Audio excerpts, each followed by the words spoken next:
Yo, what is good, everybody? It is your boy Golden Falls, Golden What Ifs, whatever you want to call me. And yeah, I am back. This is part 3 of What If Deku had a night quirk.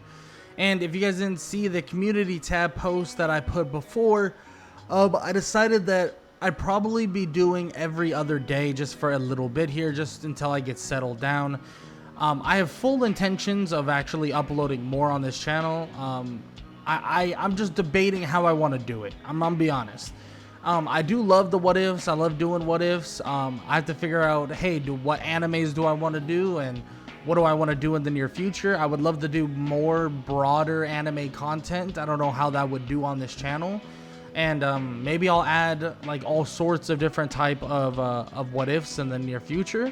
Maybe even Dragon Ball what ifs in the near future. I know I have a whole channel that was supposed to be dedicated to that, but I feel like if I'm gonna do them, I might as well put them on this channel. I am Golden What Ifs. I have the kind of cooler slash Frieza looking character.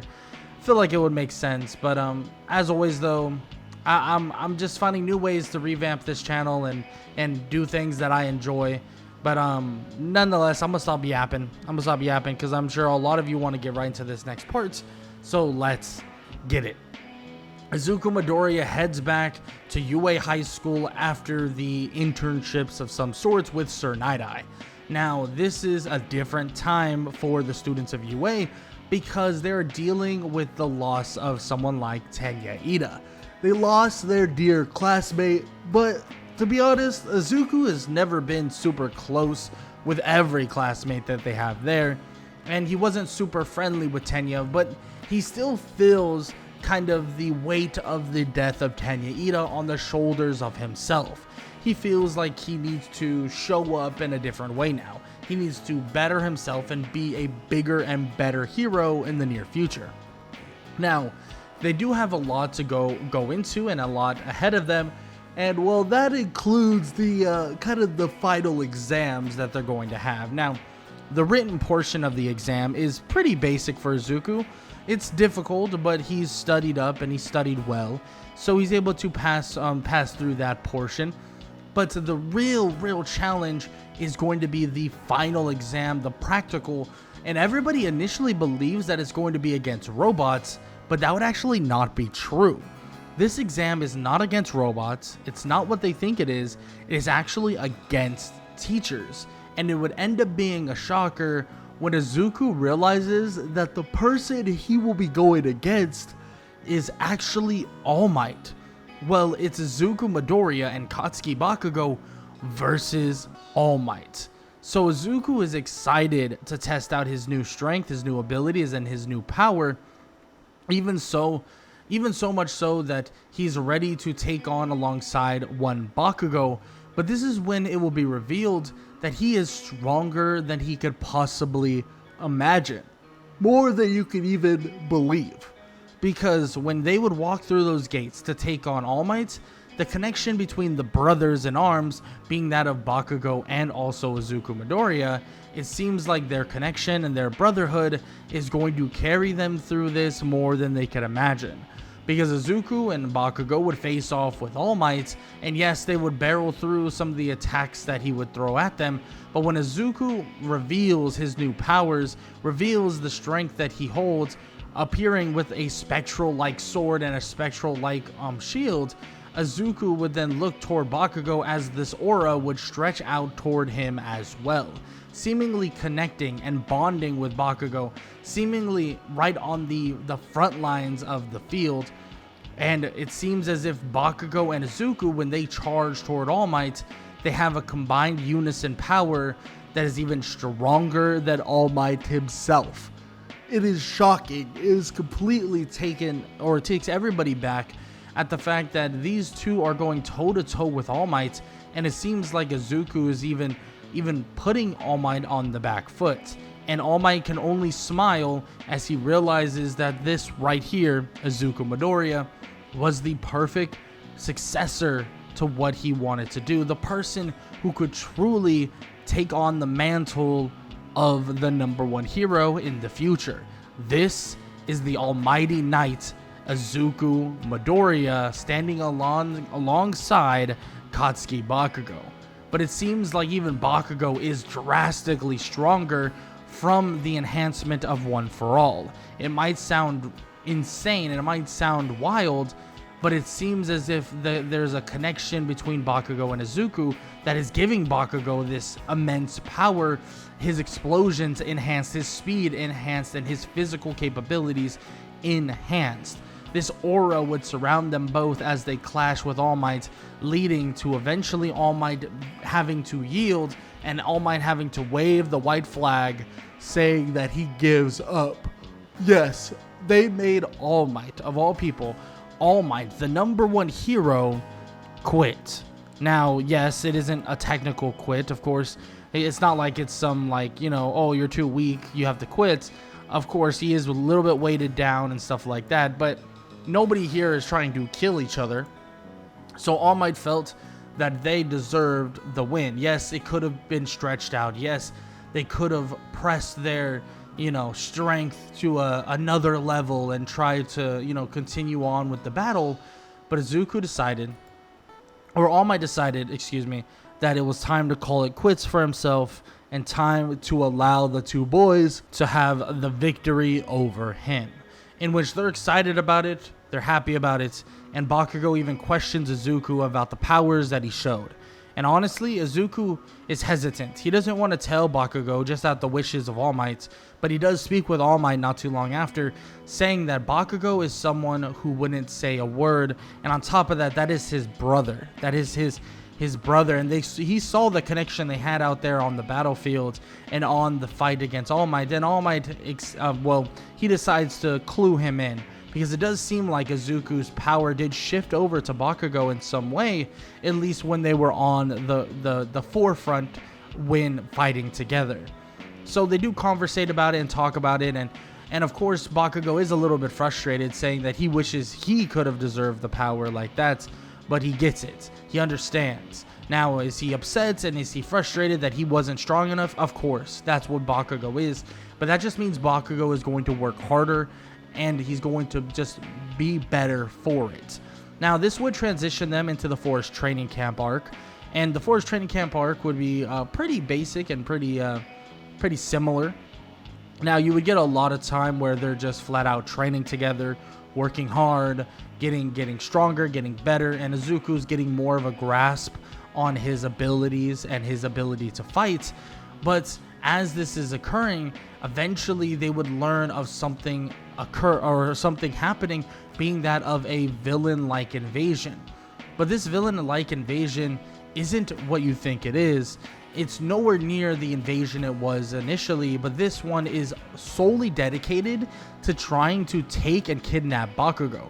So when Izuku goes up the mountain to help Koda and make sure that Muscular doesn't lay a finger on Koda, and, well, let's be honest, beats the brakes off of Muscular, and he absolutely dismantles him, being that Izuku's way more well-trained, and on top of that, he is way more prepared, especially with his blade and his spectral blade being able to land critical kind of damage, being that of like different slices to different parts of the body, or even cutting off limbs if need be. But of course he wants to, refrain from doing that, because he doesn't want to, force anybody to bleed out or anything like that, or even kill somebody.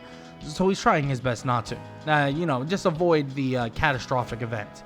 And he would, of course, protect Koda, but as he protects Koda and finishes up that fight, he would realize the whole forest, well, it's settled down. It's calm, it's relaxed, no one's speaking, no one's moving, no one's freaking out. Well, that's because they already got what they wanted. They got Katsuki Bakugo quicker than normal because they didn't want to fight any of the kids. They didn't want to kind of go one-on-one. They didn't want to kind of face off with any of these students this time around. They wanted one thing and one thing only, and that's Katsuki Bakugo. Now, All For One is questioning why, or basically questioning kind of where Izuku Midoriya was, and it seems as if that they did have Muscular occupying him for a while, but All For One even says himself that he wanted Izuku Midoriya as well, seeing that his power, his strength, and his quirk would be extremely useful for them, at least to his knowledge, it would be useful beyond all means. But they weren't unable to get him, and he would have just been kind of like an extra token. Bakugo, on the other hand, is someone that they want to turn to their side, but soon they're going to realize that that is not the case, and there's no way they're going to get Bakugo on their side. Now, this is when they come up with a bit of a plan to save Bakugo. You know, you get some of the students like Izuku, like Momo, and many others to go and basically save Katsuki Bakugo. But Izuku tells them that they need to give him the radar and he will go save his brother. And it's that simple. He doesn't need them. He doesn't need help from them. He doesn't want to put them in harm's way. He needs the radar and he'll go. But a lot of them refuse to allow him to do this. They tell him that if they give him the radar, they are tagging along. But Izuku tells them that if he has more people to protect, I mean, there could be multiple versions of this that go extremely bad. But they even say that isn't he stronger when protecting people? Isn't he better when there's people on the line, when they fight alongside each other? In which Izuku gets a little frustrated hearing this, but then he reluctantly agrees, saying that they can come, but they need to be sharp and they need to be concise, that they need to be smart about everything they do, because things can go really wrong really fast. And well, he was right, because things go really wrong really fast. Because when they go to try and save Bakugo, things start spiraling out of control. Explosions, heroes trying to save Bakugo, and the arrival of the one and only All for One. Now this is when things are drastically going to change, because Bakugo is being held kind of in place in a way by a lot of the League of Villains. Now, no Kurogiri is a bit of an issue. No Kurogiri is going to be massively an issue for a lot of these people and a lot of these heroes. It seems like Kurogiri actually being kind of away or taken away, but Shigaraki being there is going to kind of put the villains on the back foot, especially when Izuku shows his face. Because when All for One and All Might begin to clash, Izuku comes barreling in from the skies, slamming on the ground, creating a shockwave that boosts Bakugo into the sky, and Bakugo blasts his explosions all the way toward Izuku, landing next to him as their aura, or his aura, would begin to intertwine with Bakugo, and once again the duo has been reunited. And this time, they are fighting true villains. They are not fighting someone like All Might, not someone they idolize, but people they despise. Izuku and Bakugo would swiftly knock out most of the villains there. People like Shigaraki and all those people, all of those villains that are there, especially the minor ones, are going to get knocked out very quickly and subdued very quickly, and Shigaraki would even be incapacitated extremely fast as well. Izuku would look at Bakugo and look back up toward All Might as they see All Might losing the fight against All for One, or at least at this moment. They would both go over and start clashing with All for One, and this is when things would be an absolute shock. Because when everything settles, when Bakugo, Izuku, and All Might stand tall and stand there staring at All for One tells them that it doesn't matter what happens here. It doesn't matter if they win or lose, because they will all just lose at the very end of the day. In which All for One would say that there's no way that he loses against them. That even his mentor's mentor lost, and they always lose. In which Izuku puts his sword into the ground, his spectral-like sword, and as he does, a mist would come over the ground, and it would completely change the area. The area seems to be different, clouded and shrouded in kind of this odd white mist, and as this happens, these kind of spectral-like figures would show up, one after another. People that he could not recognize, people that he did not know, but he knew deep down inside that they were connected in some sort of way. Izuku would watch as these people would kind of sprout out of nowhere. It seemed like a woman, and then another one was a man, and then a man, and it was odd. It was extremely odd. But then All Might would realize that these people, they're familiar.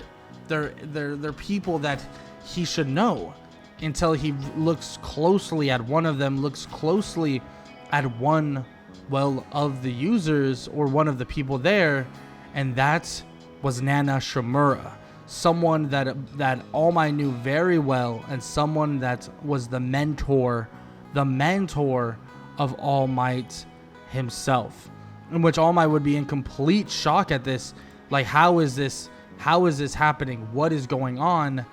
And then he realizes, one after another, as they string along, all the users of One for All, every last one of them, stand with them. And All for One is standing there in complete shock, borderline shooken, borderline shaking. At the end of the day, he was not expecting this, and even he could not predict that this would occur. All the quirks, all the powers, and all the strength all combine as they all basically blast and just obliterate All for One in one foul swoop. And All for One lays there completely out of commission, borderline on death's door. And as everybody would come in, swoop him up, and take him away, as the hospital, and as they would shove him into an ambulance, as they would cuff him and so on, it seems like the last little embers of his own life would slip away, and there would be no more All for One at all. Not a single sliver of breath with it. And then the League of Villains, who lay there unconscious, and all the villains that were there at the incident, swooped up, taken away, and thrown in prison. But as everybody is swooped away and thrown into prison, as everything seems to be calm, as everything seems to be tame, they would hear something in the distance. They would hear rumblings that were getting louder and more aggressive, as if the ground itself was shaking, like an earthquake was quaking, as if there was something as strong as cement breaking through the ground as it ran.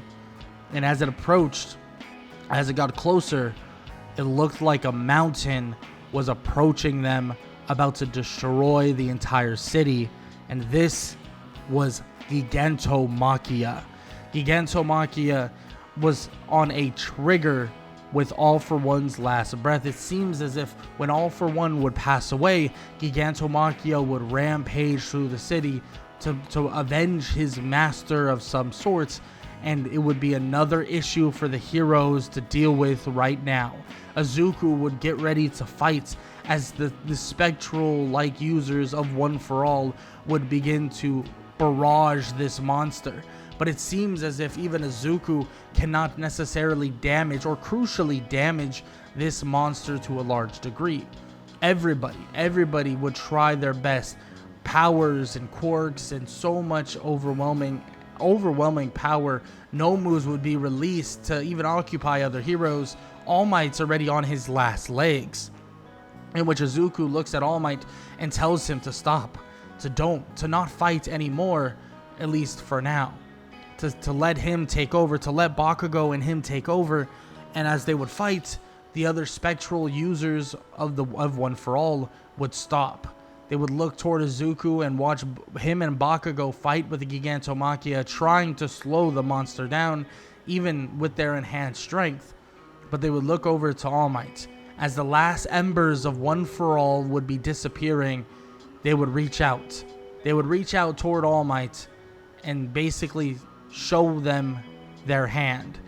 And All Might would reach toward Nano Shimura's spectral hand as he grabs it, and he can feel a surge of strength, a surge of power, as if he was once in his youth again, and as if his power has been regained, at least for the moment. He would dash up toward the boys, being that of Bakugo and Izuku, standing next to them. All Might would be in a complete glowing state, but at the same time it looks as if he is in his prime All Might outfit, and they would stand tall, the three of them, striking down Gigantomachia, with one giant sword slash, with an explosion from the left side and a United States of Smash from the right. Gigantomachia would be shoved toward the ground, and everybody would try their best to restrict him and hold him, being that Izuku would slam a giant spectral sword through the back of Gigantomachia, one that doesn't hurt him necessarily, but would restrict him massively, trying to contain this monster, trying to contain him so that he no longer is a threat to the city and to Japan itself. Izuku holds him still, as well Midnight would come out of nowhere and would begin to use her pheromones, and they would try to enhance them as much as possible to restrict him even more. Anything that could possibly use to restrict him. Cementos, the wrapping and the thread, as much as possible, surrounding him, containing him, and everything to restrict him. And eventually he would fall slowly but surely to sleep, and Gigantomachia would be restricted and would be gone and would be done for good. At least would be available to be put in prison and will not run amok the way he just did, threatening the entirety of Japan.